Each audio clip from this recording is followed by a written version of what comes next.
নমস্কার, কেমন আছো সবাই? ঝুম্পা লাইফস্টাইল ব্লগে তোমাদের সকলকে স্বাগত। চলে এসেছি আমি আবারও তোমাদের সাথে আরও একটা ব্লগ নিয়ে। চলো তোমরা দেখতে থাকো আর আমার সাথে থাকো, আশা করি ভালো লাগবে। সকালের ওই বাসি কাজগুলো সেরে এখন দেখো ঘিয়ে ভাজা বাসি রুটির সাথে একটু দুধ চা নিয়ে আমি বসে পড়েছি খাবো বলে। তো দুধ চা আর ঘিয়ে ভাজা রুটি খেয়ে নিয়েছি। খেয়ে নিয়ে এখন দেখো রান্না করতে চলে এসেছি। আজকে বৃহস্পতিবার, রান্না বলতে থাকবে সেই ওই মুসুরির ডাল আর একটু আলু ভাজা আর ডিম ভাজা। আজকে আর মাছ নেই। ওই যে আগের ব্লকে বললাম না যে মায়েদের বাড়ি যাওয়ার কথা আছে, তো আমাদের যাওয়ার কথা ছিল শনিবার, তো শনিবার যাচ্ছি না, যাচ্ছি আগামীকাল, ওই যে শুক্রবার। তবে ব্লগটা হয়তো যখন পোস্ট হবে তখন আমি মায়েদের ওখানেই থাকবো। এই তো আলু ভাজা হয়ে গেছে, আর একটু বাকি আছে, একটু মুচমুচে করেই ভাজবো। ডিম ভাজা হবে বরের জন্যে, আর এখানে আছে মুসুরির ডাল। মুসুরির ডালটা একটু ঘন করেই করছি, আর ওই প্রেসারে ডালটা একটা সিটি মেরে নিয়েছিলাম। ওই দেখো আজকে কিন্তু আমার বরের বাড়িতে থাকার কথা ছিল। আজকে ও যেই গাড়িটা চালায় সেই গাড়িটা আজকে বন্ধ ছিল, তবে অন্য একজনের গাড়ি পেয়েছে, আজকে সে চালিয়ে দিতে বলেছে। তার জন্য আমাকে তাড়াহুড়ো করে আমাকে বললো যে রান্না করে দাও, খেয়ে দিয়ে আমি গাড়ি ধরবো। তা আবার তাড়াহুড়ো করে রান্নাটা করে দিচ্ছি। আজকে তো আবার বৃহস্পতিবার পুজো করব বললাম, খুব চাপ থাকে না, একদিন এমন চাপে পড়ে যাই, তখন আবার মানে আমার বরের ওপর আমার নিজেরই খুব রাগ হয়। তো যাই হোক, এই দেখো সব তো হয়ে গেল, ভাতটা উপর দিয়ে দিয়েছিলাম। তো ডিম ভাজাটা করে নিই, আর ডিমের মধ্যে একটু পেঁয়াজ কাঁচা লঙ্কা এগুলো দিলে ভালো হতো, তবে ও খাবে সেই 11টার সময় করে ভাত খাবে। আর আমি এখন ডিমটা ভাজছি, ওই 11টা 10 হয়ে গেছে। তাহলে আর কি করে হয়, দেরি হয়ে গেছে বলে তাই তাড়াহুড়ো করছিল। 11টা বেজে গেছে, ভাত দাও ভাত দাও, আমি 10টা মিনিট আরও লেট হয়ে যাবে।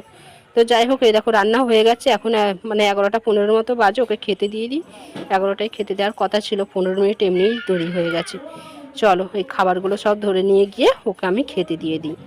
ও খাবে, খাওয়া দাওয়ার পর ওই জায়গাটা মুছবো, বাসনগুলো সব মাজবো। তবে কড়াটা এখন মাজবো না, এই বাসনগুলো মেজে নেব। কড়াটা মাজবো এখন আমার খাওয়া দাওয়ার পর। ডিম ভাজবো না আবার আমার জন্য, তাই স্নান হয়ে গেছে। ও চলে যাওয়ার পরে স্নান টান করে নিয়েছি, এবার পুজো করব। নাইটিটা মিলে দিলাম, দিয়ে এখন চলে এসেছি। ওই যে চুলটা একটু ভালো করে আঁচড়ে নিই, মাথার সামনেটা একটু জল দিয়েছিলাম, আর একটু সিঁদুর পরতে হবে। আর একটু মুখে না ক্রিম লাগালে মুখটা আবার টান ধরবে। শীতকালের বেলা তো একটু মুখে ফেস ওয়াশ দেওয়া মানে এই মুখটা টান ধরে যায় যদি কিছু না দিই। তো আবার ওইদিকে পুজো করতে গিয়ে তো আমার তো আরও দেরি হয়ে যাবে, আধা ঘন্টা 1 ঘন্টা লেগে যাবে। যদিও বাসনটা আমি মেজেই রেখেছি। জানো তো বন্ধু, অনেক দিন হয়ে গেছে কিন্তু মায়ের বাড়ি যাইনি। অনেক দিন কি অনেকগুলো মাস হয়ে গেছে। সেই গেছিলাম ষষ্ঠীর সময় করে, ষষ্ঠী মনে হয় মে মাস করে পড়েছিল, তো সেই ষষ্ঠীর সময় গেছিলাম। আর এই যে এখন যাচ্ছি মায়েদের ওখানে। অনেক দিন হয়ে গেছে যাওয়া হয়নি। ভাই ফোটার সময় করে তো যাই, তবে ভাই ফোটার সময় একটু সমস্যা হয়ে গেছিলো, তাই যাওয়া হয়নি। তো অনেক দিন হয়ে যাওয়ার জন্য না এখন যেন মনটা মনে হচ্ছে যেন শনিবারটা যেন আজকে, মানে শুক্রবারটা যেন আজকেই চলে আসে। শনিবার যাচ্ছি না, শুক্রবার যাচ্ছি। মানে আমাদের শনিবার যাওয়ার কথা ছিল, তবে এত মনটা খারাপ লাগছিল না, তাই ভাবলাম যে না, আরও একটা দিন দেরি করা যাবে না। মনে হচ্ছে যেন এক্ষুনি যেতে পারলে আমি শান্তি পাই। তো সেই মতোই আমার বরকে আবার বললাম যে না চলো, তা শুক্রবার যাই। তো যাই হোক, তারপর যাওয়ার মায়েদের ওখানে যাওয়ার আরও একটা কারণ আছে।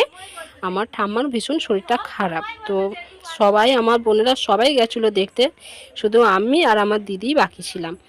তো সেই জন্যেই আমরা এখন যাচ্ছি। অনেকগুলো দিন তো হয়ে গেছে। ঠাম্মার সাথে ফোনে কথা হয়, ভিডিও কলে কথা বলি, তবে সামনাসামনি না দেখলে না মনটা কেমন লাগে। এমনি মানে ঠাম্মা দিদা মানে এনাদের সাথে আমাদের নাতি নাতনিদের সম্পর্কটা একটু অন্যরকমই হয়। তো যাই হোক, দেখো ওই দিকে তো পুজো টুজো দিয়ে খাওয়া দাওয়া করে নিয়েছিলাম। এখন বিকেল হয়ে গেছে, ওই 5টার মতো বাজে।